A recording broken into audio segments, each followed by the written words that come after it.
Salut, je m'appelle Hélène, puis je vais te raconter l'histoire un petit peu des Doddridge. C'est qui les Doddridge? C'est une famille de 4 personnes. Il y a un père, il y a une mère, il y a une fille de 19 ans, puis il y a un garçon de 16 ans qui s'appelle Jean.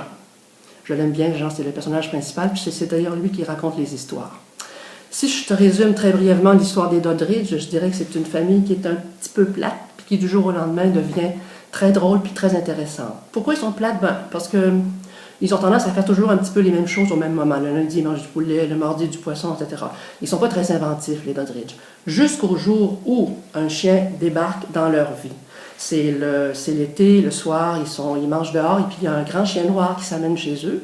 On ne sait pas d'où il vient, on ne sait pas où il va, mais en tout cas, il s'amène chez eux avec une longue baguette de pain dans la gueule. Et puis, dans sa gueule, il y a aussi une grosse motte de beurre pour beurrer la baguette. Le problème, c'est que la baguette, elle n'appartient pas aux Doddridge, elle appartient aux voisins, les Dupont. Puis les Dupont, c'est un couple de gens un petit peu vieux, comme moi un peu là, mais beaucoup moins drôle que moi. Puis ils vont pas trouver ça drôle de perdre une baguette, puis ils vont trouver ça de moins en moins drôle de voir la nourriture disparaître jour après jour sur leur table. Parce que Klepto c'est le nom du chien, il ne va pas se limiter à la baguette, il va leur voler du jambon, du fromage, des charcuteries, du thé, etc.